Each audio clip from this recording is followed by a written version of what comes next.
carita urang Gusti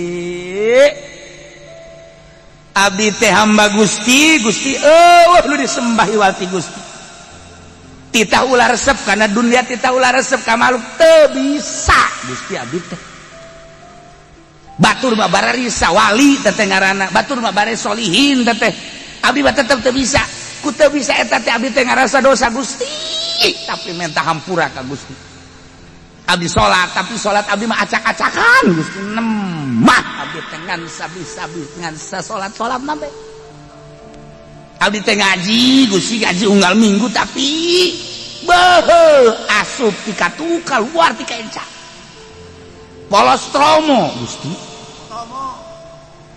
abdi mah ieu mandek nemah bae tapi tetep Gusti hampura Gusti daya-daya hampura Gusti mah nemah abdi tak eta aja dihampura ku Gusti nemah pan aya nu teu nemah mah ciri dihampurana engke moal daek bergaul jeung jelema maksiat moal daek main gaple deui moal daek main remi deui moal daek main catur deui moal daek nyana teh maksiat berbagai-bagai komo mabok komo zina komo judi tanda bahwa nyana diterima dosa diterima tobatna terima ta tobat teh deuleu bae bantes tobat balukar tungtungna kumaha eta ngaranna diterima ta tobat ta kos jelema munggah haji lah yang tobat bae ka Allah balik munggah hajina haju andil diterima berarti tobatnya lamun haju kancolak balik tobat balik munggah hajina kancolak itu diterima berarti tinggal gitu bae eta babari isi aing diterima apa henteu eta mantes tobat nah haju kumaha balukar tuh badak nu ngeri ge ieu urusanana murjauna li amrillah imma yu'adzibuhum kumaha Allah bae eta mah yang akan sadaya-daya eta mah nu tiluan mah kumaha Allah bae apakah disisa dengan cara ku Allah dimaoteun tanpa diberi kesempatan untuk tobat wa imma yatubu alaihim anakalana Allah narima tobat diberi bisa tobat eta urusanana murjauna li amrillah urusanana mah nganyangakeun sadaya-daya ka Gusti Allah tak urang ieu urang ge sarua bae lamun teu ngarasa loba dosa kakarang ge lemah sana pinarakaeun diomongan ge keur tobat atuh aing dosa naon atuh jangan ngaji osok salat osok cak cenah mah ngaji sangaji-ngajina meureun salat ta salat-salat aing ngaji osok atuh segala salat muludan osok kadang mapan muludan ge perebut berkah aing mah naon kasalahna ieu pinarakaeun mah kos kieu Masya Allah mikir sia di neraka kan kudu nama kieu ya Allah Gusti sebenarnya mah abdi yang ngaji mengaji beda kemarin Gusti di mata Gusti mengaji abdi teh meureun dosa cak abdi ganjaran teh di mata Gusti membeureun abdi teh dosa hampura Gusti urusan ngaganjar jeung ngisa tepan di Gusti secara mutlak rarasaan abdi teh ibadah tapi meureunanan ieu teh dosa cak Gusti mah hampura Gusti abdi teh salat mah tapi lamun ngadenge carita-carita nu bisa salat di abdi mah lain salat ieu mah abdi meureun maksiat melalui salat Gusti abdi teh puasa jangan ngadenge kiai-kiai puasa teh ku tenang abdi mah pan buka teh beuh sakumaha nu mantes perang buka teh bat bitbet abdi mah incu jeung anake ulah ieu mah jang abah kabeh oh berat inget nya na kos kitu incu menta ge ka dieu sia itu aya bapak sia ieu mah hak abah ambo ka ngarasa Gusti hampura Gusti dosa abdi teh dosa Gusti tah urang ibadah tapi ngarasa naon atuh siga deui itu ibadah teh dipayuneun Gusti dipayuneun makhluk dipayuneun Gusti eueunan naonan meureun Gusti nemah abdi teh tah ieu engke aya tah karasa perubahan lamun eueuh perubahan teh diterima berarti tobatna aya jelema tah usaha di dieu teh usahana teh kredit usahana teh di dieu teh riba ngaju bebeja kula ieu doana cenah kieu kula ka mana tuh ke Mekah sekitar bangsa 7 tahun ke tukang. Aja maksudnya ieu kumaha ibadah yang bisa tobat Gusti. Guru nanti naon kitu pakai cenah yang bisa tobat doakeun kula. Di mana makom mustajabna? Iya teh di Makkah bagian makom mustajab. Di Arafah, tuh selingkungan Baitullah. Keur di pondokan lagi. Nah, urang mah jadi Baitullah geus di dinya bae. Di Arafah kayak gitu kan. Meureun cenah terus bae ka Gusti. Tobat. Baliklah ka dieu. Diterima kan tobatna meureun. Hiji dagangna ambruk.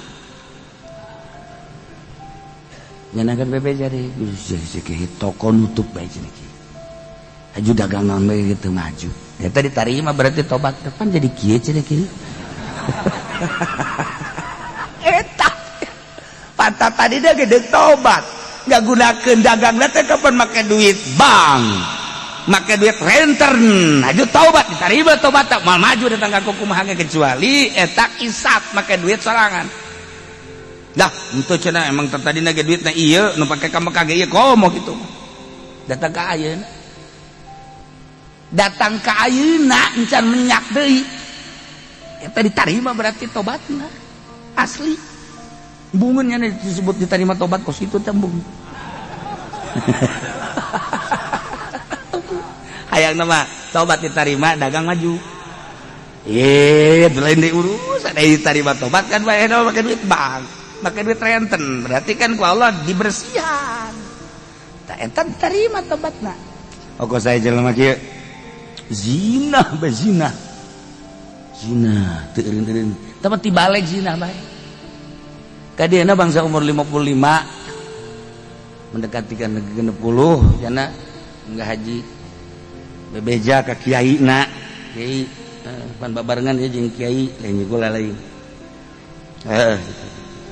kula udah ngadegetan kiai belah emang naon kula milu bae milu doa-doa tobat itu bisa tuh kiai itu tobat kan masing-masing dosa itu kula dosa kula ente mah ente dosa ente usul ka Gusti jiban teu bisa cek eta geus make bahasa urang bae make bahasa urang teu bisa dibarengkeun tobat batu kan ieu mah urusanna ieu eta mah urusanna lain deui urusan ieu mah tobatna ieu urusan ente kan teu nyaho ieu mah oke nya kita bisa milu ngadompleng gitu teu bisa emang dahar bisa ngadompleng teu bisa tuh gitu tapi tetep bae nanya deui ari doa nu paling hebat di ditu di Arafah mau deui di Arafah eta paling hebat mun kurang tobat sangat di Arafah nomor kedua eta sekitar itu datanglah ke Arafah ngadegetan kieu tetep nya asal kieu diuk kana celek. Bener ngilu doa. Henteu masing-masing baca kiai teh. Doa barengna berapa kali itu masing-masing. Guys, geus beres doa bersama teh pan cenah ngadoa masing-masing. Begandeng jasa. Nya deukeut pan ka kiai.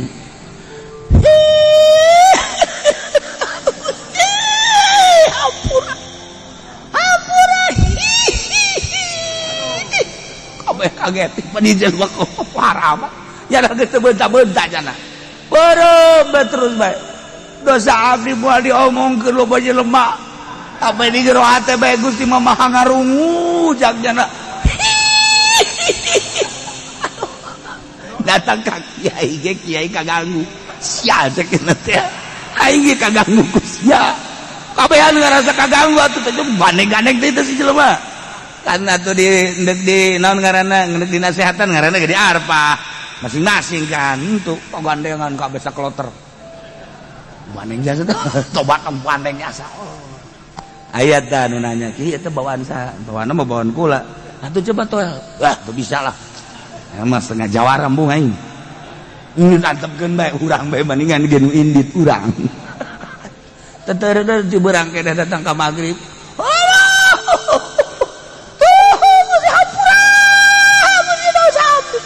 aya nono dosa naon eta mah rahasia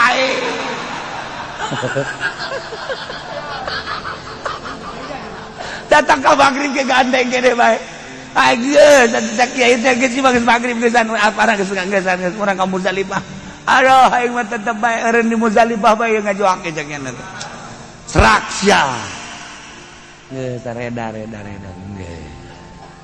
alhamdulillah pastilah tobat diterima